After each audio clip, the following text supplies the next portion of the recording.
Amen.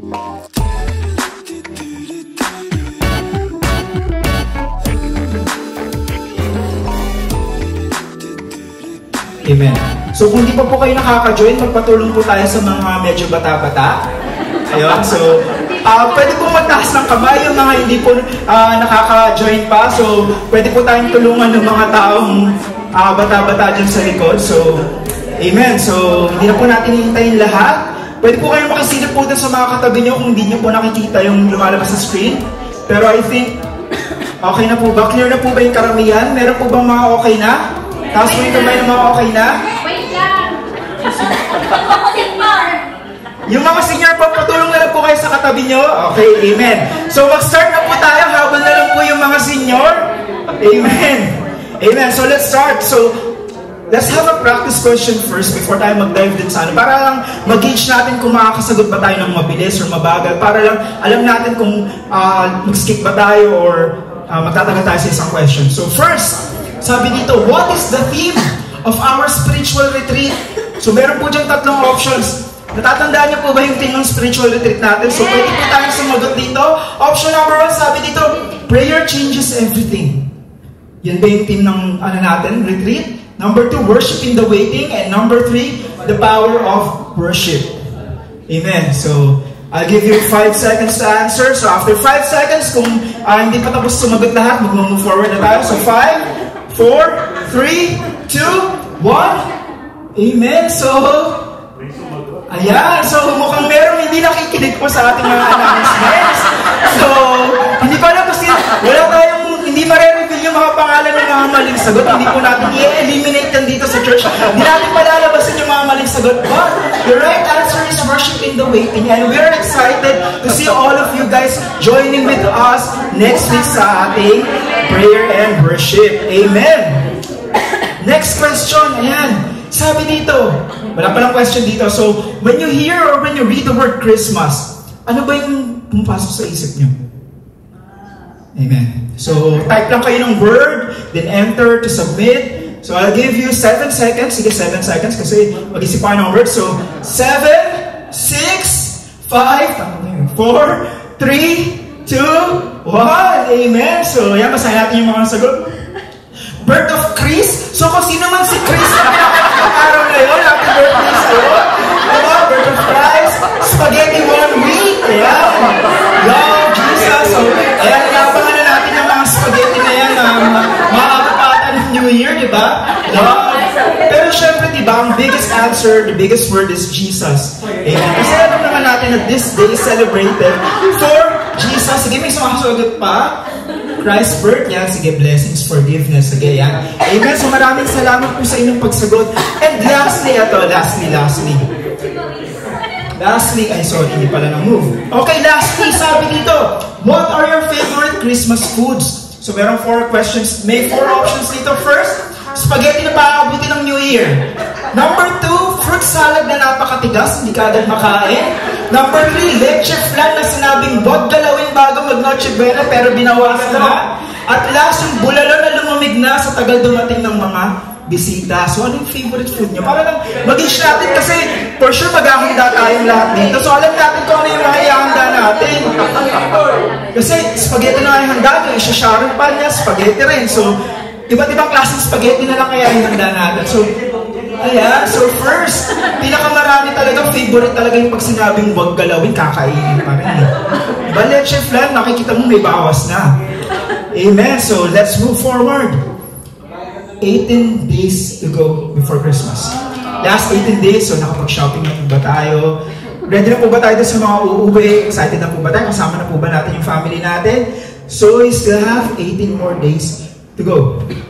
Grabe na, napakaraming anticipated activities this December. Diba? Sobrang dami activities. Dito pa nga lang sa church natin, napakadami na nating activities. Diba? We have our spiritual retreat happening next week. Then we have our Christmas worship service happening after that, which is on December 21. And we have our year-end service after that. And you know what? There is an article published by CNN in 2012. So, kailangan po tayo dito. Meron po tayong mga news sources. Di po tayo pwede sa fake news. Di pwedeng screenshots lang. So, there is a news article published by CNN in 2012 that Philippines has the longest celebration of Christmas in the whole world. Agree po ba tayo doon? Amen, di ba? Longest Christmas celebration. This is what we call Burr months. Amen, di ba? Sa Philippines, pag pumasok na ng September, Christmas na kagad yan eh. Pwede ng mga araling. Siyempre tatawag pa yung mga tao. Personally, our family in the Philippines and my family here in the UAE, we set up Christmas decorations as early as September. So kung nakapunta na po kayo sa bahay namin noong September, makita niyo po nakalabas na lahat ng mga Christmas decorations. Ilalabas mo namin yun kasi wala na pong space sa storage. So kailangan na-display kagad para mabawasan yung storage natin, di ba? Ganun kami kaatat magpasko sa bahay namin. But as the day approaches, every one of us here, I know, we are all guilty. Every one of us here are caught in a vortex of different activities. Diba? Napakarami natin kailangan gawin. Napakarami natin gustong gawin, di ba? Napakadaming sales recently, di ba? White Friday sale, Black Friday sale, White Wednesday, ngayon 12/12, 11/11, di ba? Kung di ko alam pa na-check out nyo na lahat na nasa baskets nyo, but napakadaming sales, di ba? Christmas shoppings, left and right. Christmas parties, ilang Christmas parties na ba yung na-attendan nyo sa company nyo, sa friend nyo, sa lumang company nyo, sa lumang flatmates nyo, di ba? Napakadaming parties, reunions para sa mga uuwi. Year-end work deadlines, ito yung hindi na uubos eh. Yung deadlines, pan-deadlines, yung kung sa ano ka naman, kung sa sales ka naman, di ba? Yung dagsa ng customers, yung napakaraming clients sa work, di ba? Napakadami, especially this season. So we try to squeeze in as much work and personal stuff as we can in these limited days. You all agree po ba? Di ba? We want to meet the deadlines. Gusto natin mag-shopping, gusto natin pumarty, gusto rin natin magpahinga, di ba? Gusto natin igala yung family natin, napakarami natin gustong gawin with the limited time that we have. Amen. Before the year ends. And it never stops. Hindi yan natatapos. Di porket natapos ng December, matatapos yung deadlines natin, meron pa rin. May ibang bagay na mga i-celebrate, may mga ibang bagay na hahanapan ng sale ng mga tao. So napakaraming bagay talaga. It never stops. But the good news is, so syempre meron good news amongst this chaos na pinagdadaanan natin. The good news is, sa gitna ng kabisihan na ito, in the center of all these things, that demands for our attention, there is still goodness of God calling us to rest in Him. Amen. Amen. Sabi nga sa kanta, di ba, we sang earlier Christmas songs. May isang kanta na hindi kinanta pero hindi ko kakantahin kasi hindi naman ako singer. Sabi nga sa kanta, the night that Jesus was born was a silent night. It was a holy night. Amen? We all agree? And the message for us this evening is something that describes that night as well as our Savior was born. That night, all is calm. Amen? Amen. All is calm, hindi po kalma. All is calm. Amen. So, what we are going to talk about tonight is receiving calmness and rest this Christmas season. Amen. So, let's commit this service in prayer. Amen. Yes, Lord God, maraming salamat, Father God, for the magandang schedule na binigay mo sa amin, Lord God, that we are able to come together, Father God, as a family, Lord God, come together, Lord God, worshiping your name, Lord God, come together, Lord God, hearing your name, hearing testimonies, Lord God, from everyone, Lord God. Tonight, Lord God, we come here, Lord God, excited, Lord God, with an open heart, Lord God. We pray, Lord God, that you alone, Lord God, your word alone, Lord God, will talk through us, Lord God, talk to us, Father God. Ikaw lamang at salita mo lamang ang marireveal sa amin, Lord God. Only your word, Lord God, will be spoken here in front tonight, Lord God, that ikaw lamang, Lord God, ang makikita at may experience ng bawat isa, Lord God, here in the congregation, Lord God, even online, Lord God. Maraming salamat for your word. Maraming salamat for your revelation, Father God. Alam namin, Lord God, that this is not an accident, Lord God, that we are here right now, Lord God, listening to your word, Lord God. Maraming salamat, Lord God. We are excited, Lord God, for what's in store for us, Lord God, ngayong gabi, Lord God. In Jesus' mighty name, we pray. Amen. And God knows that we are prone to be absorbed with all of these activities. Amen? Alam ni Lord na madali tayong ma-caught up din sa mga different activities ng world eh. Kaya nga sabi niya dito sa Exodus chapter 20 verses 9 to 11. So medyo maliit pala yung nandito sa screen, but you can also look on your phones para dun sa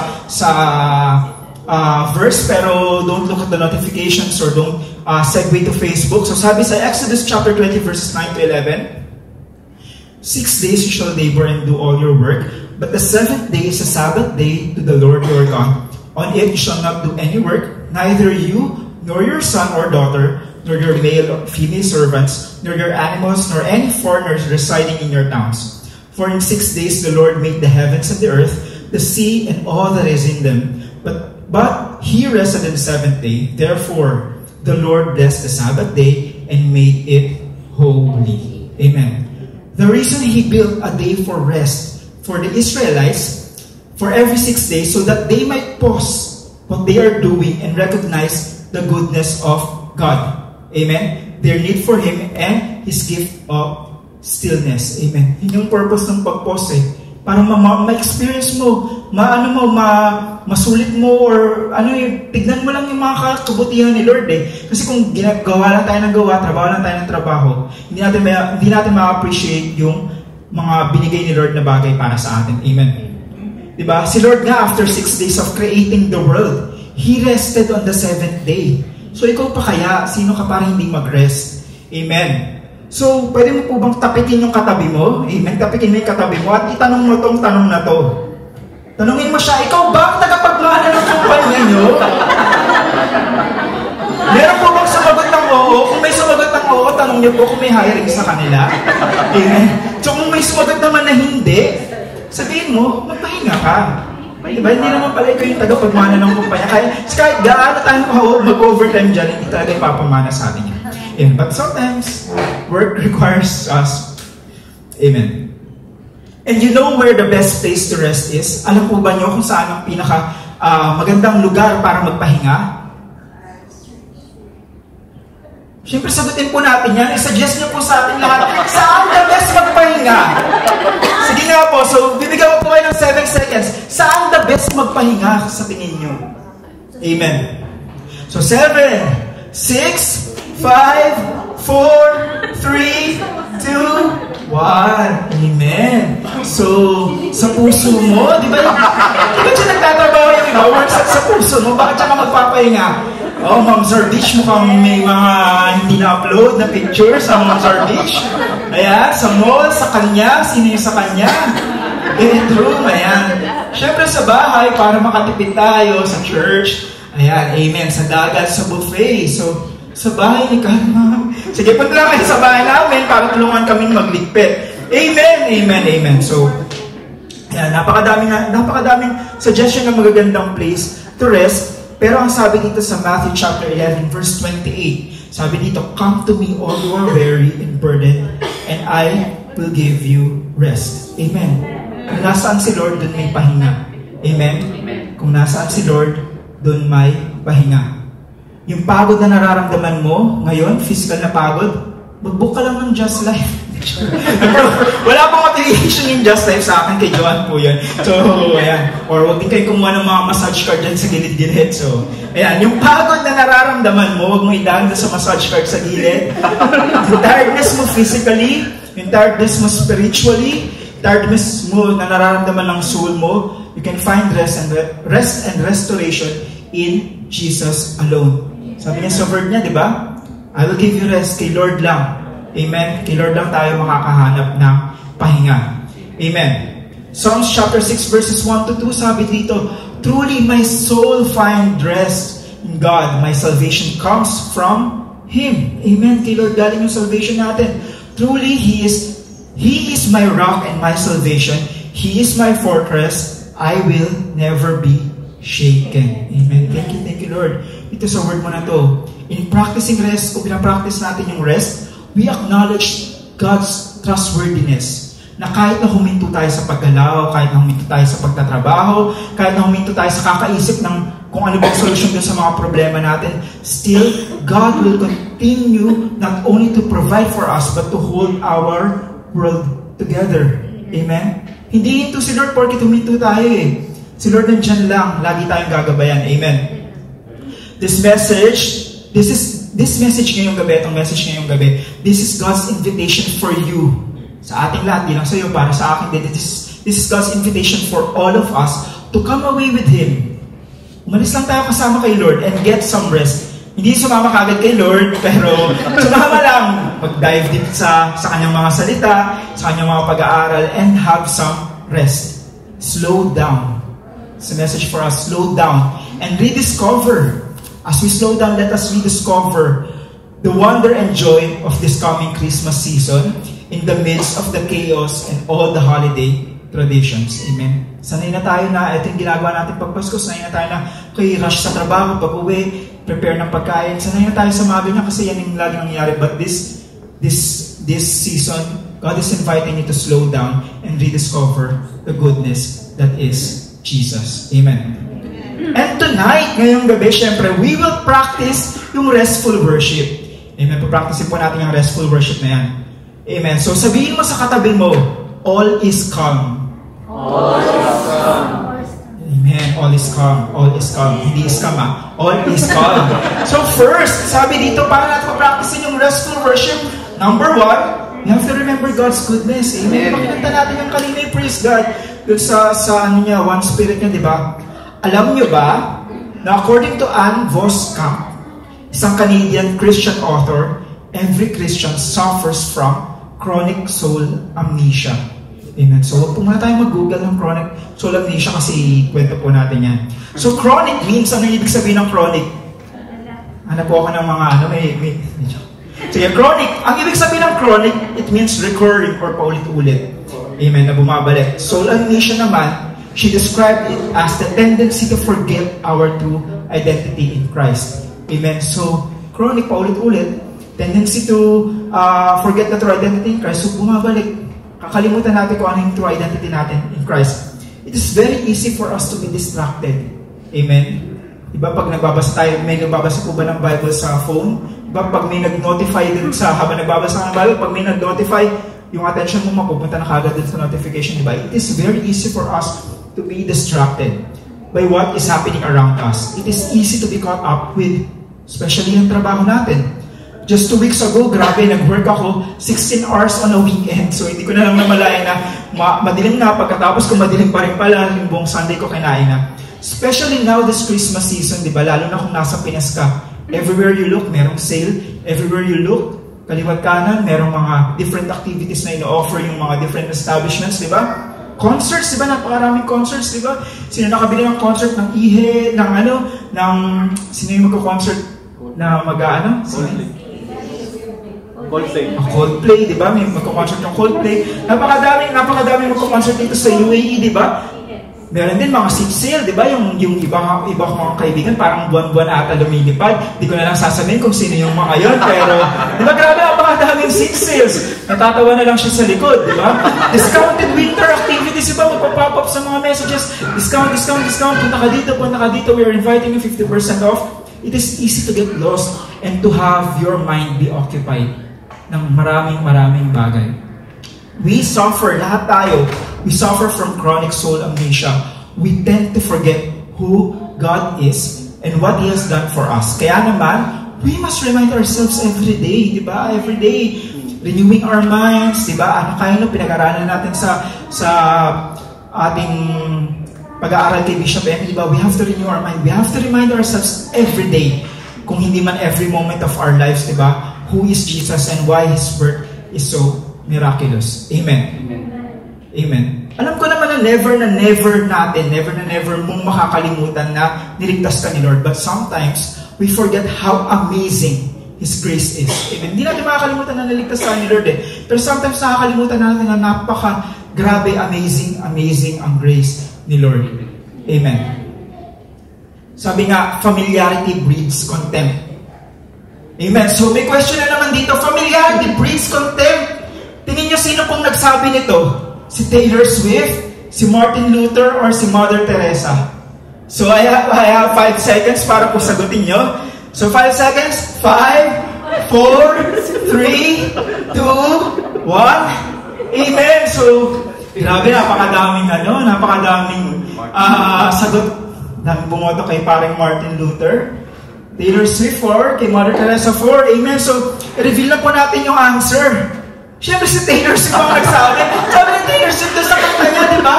Familiarity breeds contempt. So I put you in the basement of your heart. Di ba? Familiarity breeds contempt. Sabi ni Taylor Swift, na most streamed artist on Spotify ngayong 2024. Di ba? Hindi po natin sinasamba si Taylor Swift dito sa church na to. Baka kasi sabihin niyo sinasamba natin. Pero sa bahay namin parang may altar ni Taylor Swift kung pupunta kayo. Kasi may Swiftie akong kasama sa bahay. Yeah, sometimes we disregard things. Sometimes we disregard things dahil lang sa nakasanayan na natin yung bagay na to. Amen? And it can easily be done sa grace ni Lord. Diba? Pag sobrang familiar na tayo sa isang bagay, parang nadi-disregard na natin yun eh. People like you and I sometimes forget how grace works. That we use it to justify our wrongdoings. Amen? May mga ganong instance sa buhay natin na we use grace to justify our wrongdoings. But in reality, sa katotohanan, grace should be the one reminding us that we are now new creations, new beings created in the likeness of our Lord Jesus Christ. That we must reflect who He is in our lives. Amen? Remember God's goodness. Yung first point natin eh. Remember God's goodness, ang kabutihan ni Lord sa buhay mo. Amen. Deuteronomy chapter 6 verses 4 to 7, sabi dito, Hear, O Israel, the Lord our God, the Lord is one. Love the Lord your God with all your heart and with all your soul and with all your strength. These commandments that I give you today are to be on your hearts. Impress them on your children. Talk about them when you sit at home and when you walk along the road, when you lie down and when you get up. Amen? So, di ba, hindi lang sinasabi dito na i-remind. The Israelites were instructed, this was the instruction for the Israelites, to remember God's miraculous works on a daily basis. So that they, hindi lang sila, hindi lang yung mga parents, hindi lang yung mga ate kuya, they and their children, and even their children, will not forget. And also so that the goodness, the grace, and the power of God be fresh in their minds. Amen? Kaya natin kailangan i-remind yung sarili natin araw-araw para may impress sa atin, may impress sa mga anak natin, may impress sa mga bata na kasama natin, at maging fresh even sa buhay natin. Amen. Ganun din sa atin, keep God's grace fresh in our minds. Huwag natin hayaang maging stagnant. Amen. Kasi anong mangyayari pag stagnant yung isang bagay, di ba? Mamamatay, or wala na, mapapanis lang, di ba? Because we all know that God's word is alive and active. Amen. So we have to keep it fresh in our lives. Amen. This season, ngayong season na to, ngayong Christmas season na to, napakadaling ma-distract with all the preparations, di ba? Pag uwi mo na bahay, magde-decor kayo, di ba? Nag-iisip kayo kagad ano yung mga ibibigay yung regalo, hinahabol niyo yung mga sale, o kaya ano yung ihahanda nyo this Christmas. So, ready na po ba yung mga handa natin this Christmas? Amen? Amen. But we must intentionally remember God's goodness. Kailangan maging intentional tayo sa pag-alala ng kabutihan ni Lord, both who He is, kung sino ba siya, at kung ano ba yung nagawa niya. Amen. Sabi dito, Psalms chapter 103 verses 2 to 5, sabi dito, Let all that I am praise the Lord, may I never forget the good things He has done for me. He forgives all my sins and heals all my diseases. He redeems me from death and crowns me with love and tender mercies. He fills my life with good things. My youth is renewed like the eagles. Amen. This verse, itong verse na to, is one of the many verses describing who God is. Ba sinabi dito, ano ba yung mga ginagawa ni Lord? He forgives. Diba? He heals. Isa siyang healer. He redeems. Isa siyang redeemer. Amen. Ito yung mga bagay na describing who God is. What He did for us. What His grace is all about. Diba? He loves you and I. Yun yung gusto sabihin ni Lord dito. He loves you and I, and everywhere you will look in the Bible, kahit saan ka patumingin, you will see the grace and love of Jesus Christ. Amen. So this Christmas season, remember God's goodness. Lalahanin natin kabutihan ni Lord by reading His Word, listening to what He say, every day, araw-araw. Every day is a new day. Amen. Each day is a new day. Kahit pa ulit-ulit yung salita ni Lord, meron at merong ibang ibibigay na word sa iyo si Lord sa araw na yun. Amen. Kaya I want you to look at person beside you, tapikin mo siya at sabihin mo tong verse na to, sabihin mo tong message na to, kalma lang. God's got you in His hands. Amen. So remember yung katabi mo, kalma lang. God's got you in His hands. Amen. Kalma. Amen. So second, so meron na tayong tatlo na lang. Second, express your neediness. Amen. Express your neediness. So, nasubukan mo na ba yung mag-turn down? Ikaw, nag-turn down ka ng tulong ng isang tao kahit na kailangan mo yung tulong niya. Sige po, wala po tayong sasagutin dyan. Tinanong ko lang po kayo. Diba? So madalas, ako personally, parang ang hirap-hirap manghingi ng tulong kahit kailangan na natin manghingi ng tulong diba? But this very same self-sufficiency, yung tingin natin na self-sufficient tayo kasi kaya natin, kinakaya natin, can become deadly in our spiritual lives. Amen? The truth is, we need Jesus. Amen? Kailangan natin si Jesus. The truth is, we need Jesus. Amen. So pwede mo pang sabihin sa katabi mo, we need Jesus. We need Amen. Amen. Ay, ito pala, meron palang tanong. Gaano mo kakailangan ng tulong? So, pag nalagpasan na natin yan, huwag na yan. So, ayan. Sabihin mo sa katabi mo, yan, we need Jesus. Amen. So, we often live our lives as if we can get by on our own. Ganun tayo mamuhay Parang, kaya ko to, mabubuhay ako ng sarili ko. It's not until when we take time to reflect on the beauty of God, on His holiness, on His love, on His grace, His peace, and His astonishing sacrifice, that we realize how desperately we need Him. Amen? Pag nag-focus ka dun sa kabutihan ni Lord, dun sa grasya ni Lord, grabe, kailangan ko pala. Hindi ko pala kaya na mag-isa. Amen? We have studied in our Beatitude series, diba? Kung hindi nyo pa napanood yung Beatitude series natin, you can head on our Facebook channel or our YouTube channel at pwede nyo po panoorin yung series na yung Beatitude, yung series on Beatitude. So sabi ni Lord sa Matthew chapter 5 verse 5, Matthew chapter 5 verses 3 to 5, actually this is 3 to 5, sabi dito, Blessed are the poor in spirit, for theirs is the kingdom of heaven. Blessed are those who mourn, for they will be comforted. Blessed are the meek, for they will inherit the earth. Blessed are those who hunger and thirst for righteousness, for they will be filled. Amen. Amen. There is a vulnerability in admitting our need. Pagka umamin ka na nangangailangan ka, nagiging vulnerable ka, nagiging open ka sa lahat. But Jesus promises that those who are poor in spirit, those who are meek in heart, those who thirst for righteousness will be rewarded with more of God Himself. Yun yung promise ni Lord Pag naging mas vulnerable ka, pag naging mas open ka sa sarili mo, ano yung reward? More of God. As may experience mo si Lord. When you are more open to Him. Amen? The more you turn to God, the more you will experience how His grace has been with you all along. Amen? Amen. Have you ever experienced na po ba natin mag-confess sa ibang tao na pagod na tayo, na parang hindi mo na kaya, di ba? Na parang gusto mo nang sumuko, di ba? Na-experience na po ba yun? Mag-rant or mag-release ng mga saloobin mo sa ibang tao? Ano yung mga sagot sa'yo? So eto, dilista ko lang yung mga nababasa ko sa chat level. Yan. So ito yung mga sinasagot pagkasabing pagod na siya. Sabi niya, okay lang yan, be. Or okay lang yan, pre. Kaya mo yan, be. Diba? Or kaya mo yan, pre. Laban lang, be. Kapit ka lang, be. Lilipas din yan, be. Or thanks po, be. So, ayan. Yun naman yung nire-reply. Pagka nire-reply mo lahat, magte-thank you ka naman, di ba? So, di ba? Minsan parang, di ba? And minsan pa nga, we are met with judging looks. Diba? Sometimes pagka nag-confess tayo sa ibang tao na yung alam ko naman na marami dito, kaya nga tayo na dito sa abroad, di ba? Most of us here, maybe, or if not all, maybe breadwinners who supports their family, di ba? And when we confess or when we tell them that we are tired, sometimes we are met with judging looks. Na, di ba ikaw yung malakas sa family? Di ba ikaw yung magaling? Di ba ikaw yung matalino? Di ba ikaw yung pinaka magaling sa family mo? And yet, nung napagod ka minsan, parang nagkaroon ka pa ng judging looks, di ba? Na parang sinasabi na what you're saying is just menial or irrelevant compared to the problems of the world. But as we submit to God, God will not condemn us like what people are doing. Instead, ano gagawin ni Lord when we confess to God our tiredness, when we confess to God our weakness?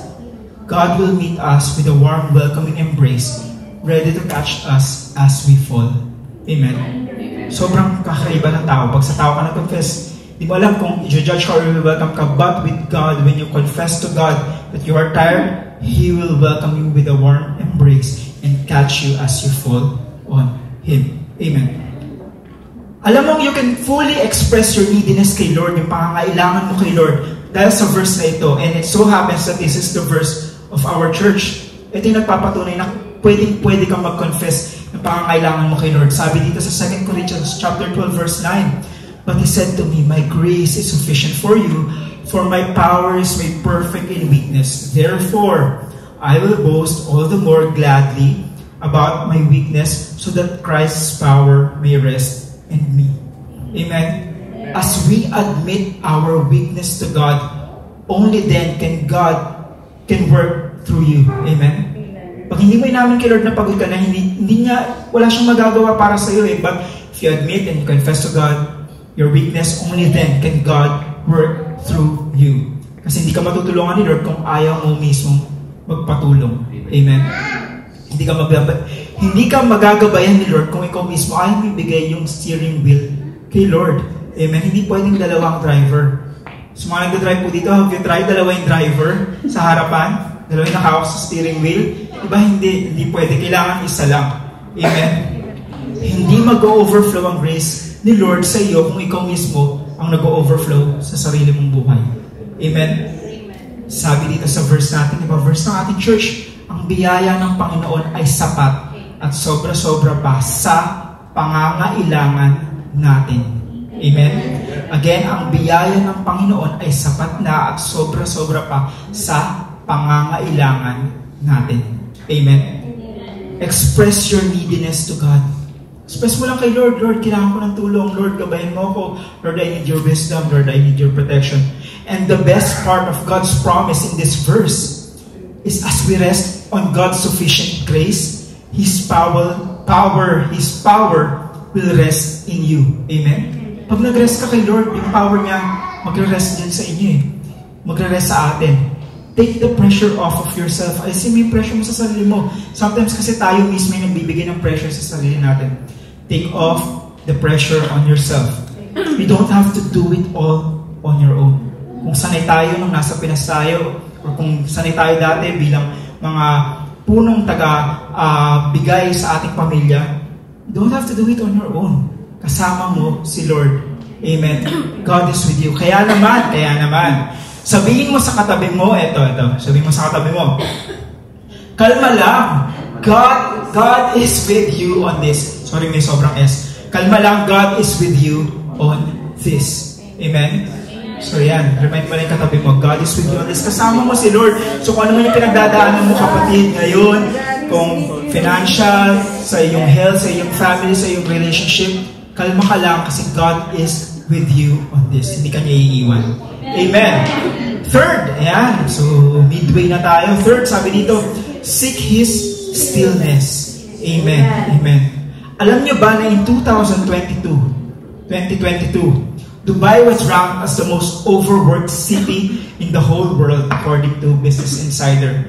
Sabi ng Business Insider 2022, Dubai was the most overworked city in the whole world. So, ramdam po ba natin yon? Ramdam natin yung mga nag-overtime, di ba? Parang ito atin yung mga panahon na hindi na natin napagkikita yung mga natin, yung mga brothers and sisters sa atin sa church na may natatawa dito sa harap kasi parang yun yung time na yun, medyo nabibisi nga ata siya dun sa work, di na nakakapunta sa church, di ba? Napaka-busy nung Dubai nung time na yun eh. Kung sabi ni Joy Marie Fabregas, sa panahon nyo ba, hello, love, goodbye? Sabi ni Joy Marie Fabregas, na ngayon ay engaged na tumatawa sa likod. Congratulations, Ate Joy. Yan, sabi niya, Hong Kong is a place where no one stands still. Pero we beg to disagree kasi di ba? Facts na yung nagsabi Dubai. Dubai ang most overworked city. So, rephrase dapat yun eh. Dubai is a place where no one stands still. Diba, walang humihinto, walang nagbabagal kasi pag huminto ka dito sa Dubai, anong mangyayari sa'yo? Matutulak ka sa metro. Hindi ka pa bababa, bumaba ka na pala. Kaya hindi ka pa sasakay sana, pero napasakay ka na, di ba? Pag huminto ka, matutulak ka talaga sa metro, di ba? Amen. Napakadami talaga natin pinagkakaabalahan. Pero, gusto kong malaman ngayong gabi, ikaw, kapatid, ano ba yung pinagkakabisihan mo? So, I'll give you 5 seconds to answer kung ano ba yung nag-occupy ng mo ngayon, ng life mo ngayon. So, ano ba ang pinagkakabisihan mo? So, 5, 4, 3, 2, 1. So, syempre, work. Wala kang naiba, work lang talaga. Ayan, so business, wow, praise God sa business idea.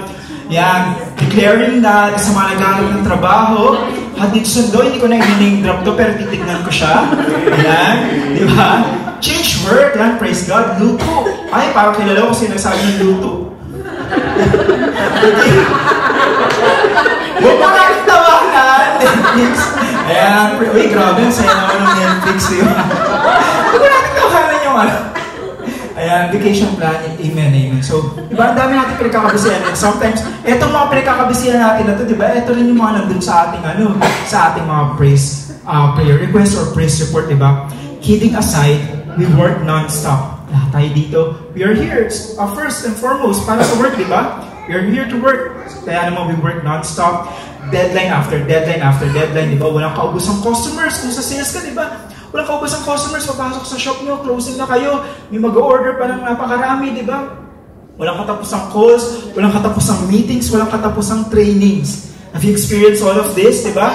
Tapos, di ba, sometimes since mga magbabakasyon sa Pinas, pag uwi mo ng Pinas, nagmamadali ka rin puntahan. Lahat ng bagay na nakita mo sa TikTok sa Pinas. Kasi you have limited time, di ba? You're there for 2 weeks, you're there for 3 weeks, kaya gusto mong puntahan lahat, gusto mong meet lahat. Di ba, nagmamadali ka. Kasi limited yung time mo. And sometimes din naman, may mga taong kaya nagpapaka-busy kasi ayaw nilang harapin yung problems nila, ayaw nilang magkaroon ng idle time para mag-isip ng kung ano yung mga bagay na iisipin, di ba? Gusto nila pag-uwi nila, hihiga na lang, matutulog na lang, tapos pag-gising nila, papasok na ulit. Meron po bang mga ganun dito? So, huwag na po kayo magtaas ng kamay. Sometimes these people fear that when they stop working, pag huminto sila sa pagtatrabaho, sa paggalaw, na madidelay yung mga goals na kinakaharap nila. Amen? Or malulus yung momentum na meron sila. Amen? Instead, etong mga bagay na to, palitan natin. Instead, we must incorporate moments of stillness into the busyness so we can work from a place of wholeness and rest. Amen? Again, ulitin ko po. We must incorporate moments of stillness into the busyness so we can work from a place of wholeness and rest. Amen.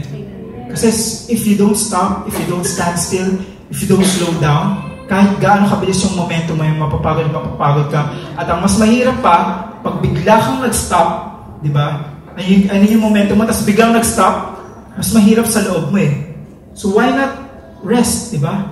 Have a routine. Work, rest, work, rest. Para kung nag-stop ka, hindi kayo instantaneously mag-stop, you will slow down. Amen? Sabi dito, Psalms chapter 46 verse 10, be still and know that I am God. I will be honored by every nation. I will be honored throughout the world. Amen? The best way to hear God's voice in your lives is when we keep quiet, when we are still, and we are sensitive to His voice. Amen? Yun yung best way para marinig natin yung boses ni Lord. The best way to hear God's voice in our lives is when we keep quiet, when we are still, and we are sensitive to His voice. Amen? We cannot concentrate if we are being interrupted by outside noise. Amen? Ba, hindi tayo makakonsentrate pag may mga ingay tayo naririnig or meron tayong mga ingay na nililet in sa buhay natin. Eh. We cannot concentrate. And this is just, hindi itong mga haka-haka lang, di ba? God is telling us sa word niya. Siya na mismo yung nagsabi, di ba? Be still. Siya na mismo nagsabi, God is telling us to be quiet and only then we can truly appreciate Him being God over our lives. Amen. I used to tell in my interviews, ewan ko kung ganito rin kayo, di ba? Meron dun constant na question eh, can you multitask? Amen. So mga naghahanap ng trabaho, natanong na ba kayo nito, nag-interview ngayon, can you do multitasking? Amen. So sino po dito yung mga magagaling mag-multitask? Amen. Siyempre pag sa interview, sasagot tayo, I'm great at multitasking, I can do multiple jobs at the same time. Siyempre, di ba, para ma-hire ka, sabihin mo lahat ng gustong marinig ng employer eh. Lalo na kung talagang desperate ka na to find a job, di ba? Kaya po mag-multitask. Pero, napakahirap mag-multitask. It's so hard. Either you accomplish all those tasks given to you ng sabay-sabay, pero sobrang tagal, o kaya naman low quality, or you do not finish anything at all. Sabay-sabay din wala kang magagawa, di ba? We have to focus on one thing at a time.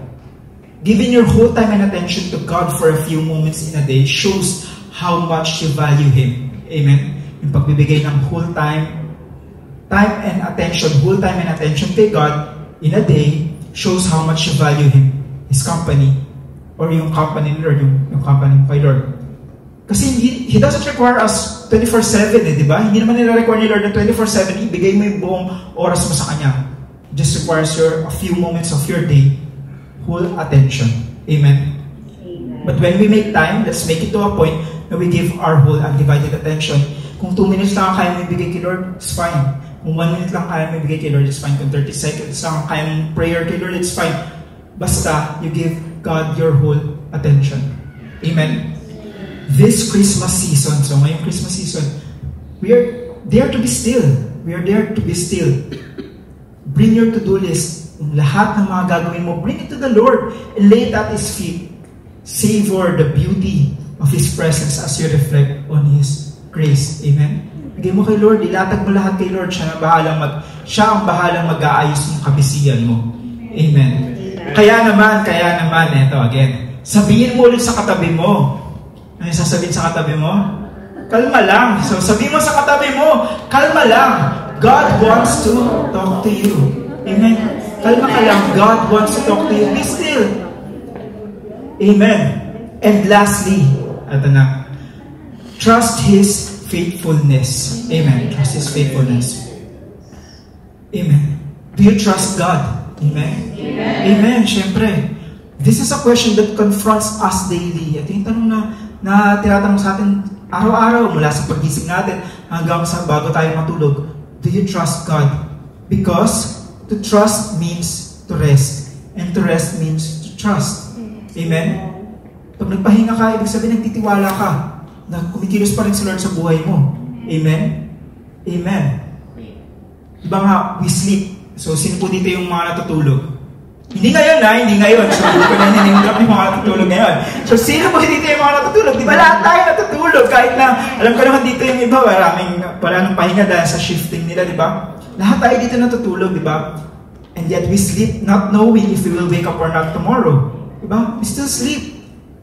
Kaya naman, every waking moment is a blessing from God kasi hindi natin alam if gigising pa tayo or hindi. It in itself, yung pagtulog, is a testament of God's faithfulness fulfilled from us trusting Him. Amen? Amen. Matutulog tayo because we trust God na gigisingin niya tayo kinabukasan. Diba? That's as simple as that. Whether we realize it or not, ma-realize mo o hindi, we're constantly evaluating the trustworthiness of the things and people around us. Diba? Ini-evaluate natin yung mga nasa paligid natin eh. Mapagkakatiwalaan ko ba itong tao na ito? Mapagkakatiwalaan ko ba itong trabaho na ito? Mapagkakatiwalaan ko ba itong sasakyan ko? Itong taxi na ito? May dadala ba ako sa tamang lugar? Mapagkakatiwalaan ko bang sakyan itong elevator na ito? Or kakainin ako? Malalak ba ako sa lift? Diba? Everything around us, we constantly evaluate the trustworthiness. And sometimes, we subconsciously do the same thing in our relationship with God. Subtly negotiating just how much we'll entrust to Him. Diba? Ganun tayo minsan eh. We're thinking if i-entrust ko ba ito kay Lord? Itong trabaho ko ba na ito? Itong finances ko ba ngayon? Am I gonna entrust it with the Lord? Diba? Whether it's in our finances, in our broken relationships, our hidden hurts, our future dreams, we evaluate God's faithfulness in the past. Kung anong ginawa sa atin ni Lord dati to determine whether or not we can trust Him in our present. Sometimes ganun tayo eh. Pinagbigyan ako ni Lord dati, so makapagbigyan naman ako ni Lord. Ala, hindi pala ako pinagbigyan ni Lord dati dito. Pagbibigay kaya niya ako ngayon. Diba? Sometimes we think those things eh. Amen. So meron ditong question, what do you want to give God? So ano yung burden na meron ka ngayon? Gusto mong i-release kay Lord, so hindi po lalabas yung pangalan mo dito, so kung ano man yung gusto mong ilagay dyan, walang makakabasa kundi ikaw lamang. So I'll give you 5 seconds. So what do you want to give God right now? Amen? Kung ano man yung burden na kinikere mo. So 5, 4, 3, 2, 1. Amen? So salamat po sa yan. So worries, anxieties, finances, too much work. So yung too much work, pwede po natin hindi bigay kay Lord, bigay po natin sa katrabaho natin. Wala natin bigay sa katrabaho natin. So yan mga problems, iba, faith, life, worries, fear, tiredness. Napakadami. And alam nyo, di ba, hindi na natin kailangan i-write down pa dito kung ano yung mga gusto natin ibigay kay Lord kasi Every moment of your life, every moment na meron ka, kahit mag-CR ka, maglakad ka, bigla ka lang matulala dyan, you can give it to prayer. You can talk to God. You can give it already to God kahit right now. I'm talking here or you're there listening. Diba, you can already give it to God. Lahat ng mga nirite down nyo dito, you can easily give it to God because we now have access directly to God to speak to Him. Dahil dun sa grace, dahil dun sa ginawa niya sa cross. Amen? We have an easy access to God so you can give it to God. Amen. Sabi dito, Psalms chapter 62 verses 5 to 8. Sabi, yes, my soul find rest in God. My hope comes from Him. Truly, He is my rock and my salvation. Amen. He is my fortress. I will not be shaken. My salvation and my honor depend on God. Praise God. He is my mighty rock, my refuge. Trust in Him at all times. You people, pour out your hearts to Him, for God is our refuge. Amen. Amen. So sa construction, so nag-work po kasi ako sa construction, we look for a solid base to put the foundation of a building. Kasi if not, maguguho yung building eh. The bigger, the higher the building or the structure that we are building, the sturdier that foundation should be. Dapat mas sturdy yung foundation eh. Should be that sometimes dahil sa laki ng structure, it requires us to dig deeper. Maghukay pa ng mas malalim until we hit bedrock. So bedrock, sa pangalan niya, bedrock, so it's a bed of rock, it's a layer of solid rock that we can put our foundation on. Just like in us, sa buhay natin. If we truly value our lives that much, kung ganun kalaki yung tingin mo sa buhay na meron ka, kung ganun kalaking structure yung tingin mo sa meron ka sa buhay mo, we should put our trust on things. We should not put our trust on things that are soft. Diba? Kung tingin mo sa sarili mo, mas mataas ka sa Burj Khalifa, diba? Kung ganun binavalue yung life mo, you should not put yourself on soft things like soil, garden soil, like clay, like sand, diba? Instead, we have to dig deep and look for God, which is our mighty rock, who can surely hold any weight we put on Him. Amen? Kasi kahit anong weight yung ibigay mo kay Lord, kahit anong bigat yung nararamdaman mo, bigay mo kay Lord, kaya niyang i-carry tayo because He is our mighty rock. It does not only relieve us of a stress of carrying all the burdens, but we can rest assured that He will not tumble because He is our strong foundation. Amen. So when you put your trust to God, hindi lang mababawasan ka ng binubuhat, but alam mo na hindi ka guguho. Amen. Amen. Kaya naman, ito last na to, kaya naman sabihin mo sa katabi mo, anong sasabihin sa katabi? Kalma lang. So lastly, kalma lang. God will never let you down. You're never gonna let, diba? You're never gonna let you down, diba? God will never let you down. So let's recap on how we can receive God's rest this Christmas. Paano natin marireceive yung God's rest this Christmas? So kung titignan natin, diba? 1, 2, 3, 4 acronym for rest. R-E-S-T. First, remember God's goodness. Amen? Second is express your neediness. Amen? Third, seek His stillness. Amen? Fourth, trust His faithfulness. Amen? Amen. So, meron pong last question dito. Last question na nga ba ito? Amen? Parang last question na nga ba ito? So, eto. May last question. Multiple choice. Gaano ka nakakalma ngayon? So based dun sa lahat ng narinig natin, sa mga promises ni Lord, dun sa mga testimonies ng mga brothers and sisters natin kanina, gaano ka nakakalma ngayon? So number 1, anong sabi sa number 1? Hindi ko mabasa. Ano yung number 1? Papalitan ko na ng kalma, apelido ko. So, welcome to the family! So number 2, saktong kalma lang. So okay. And number 3, kalmado. Ano yun? So meron pa rin mga hindi kalmado sa atin. But again, you can go back to the Word of God. So kung hindi ka pa rin kalmado, go back to the Word of God because that's the only thing that we need. Amen? Yun lang. Word ni Lord, grace ni Lord. Yun lang ang kailangan natin. Amen. So kung hindi ka pa rin kalmado, para dun sa two responses, dun sa two responders na yun, para dun sa two responders na yun, or sa ating lahat na rin, this is verse for you, John chapter 14, verse 27. Sabi dito, Jesus Himself is the one talking, and dito sa verse na to, Jesus Himself is the one talking and reminding. Sabi niya dito, peace I live with you. My peace I give you. I do not give to you as the world gives. Do not let your hearts be troubled and do not be afraid. Amen. Again, uulitin ko kasi gusto ko ma-realize natin kung gaano ka-comforting itong verse na to. John 14:27, sabi niya, "Peace I leave with you, my peace I give you. I do not give to you as the world gives. Do not let your hearts be troubled, and do not be afraid." Amen. God Himself, siya mismo, doesn't want you to be troubled. That is why He gave us His own peace. Amen. Ayaw ni Lord na problema ka, ayaw ni Lord na ma-stress ka, ayaw ni Lord na magka-anxiety ka. Amen. Declare His Lordship over your life. Declare mo lang, "Lord, be the Lord of my life. Jesus, take over my life. Jesus, be the Lord of my finances, of my relationship." Declare it over your life. Express your desperate need for Him. "Lord, I need you. Lord, I cannot do this alone. Lord, only you can help me with this." And allow yourself to be still, because only then can you hear God talking to you. Yun lang yung moment na maririnig mo na kakausapin ka ni Lord, when you are still, when you are quiet. Then you can bask in His presence. Diba? Ano lang, hayaan mo lang na i-enjoy yung presence ni Lord, because the one who spoke the world into existence, yung nagsalita para magawa lahat ng meron tayo dito, even tayo, the one who spoke the world into existence, yet came as a helpless baby, that holy, blissful, and silent night. He can speak calm and peace into our own lives today. Amen. Yun si Lord eh. Jesus can speak calm and peace into our own lives today. Amen. Kayang-kaya ni Lord pakalmahin lahat ng storm sa buhay natin ngayong moment na to, if we choose to. Amen.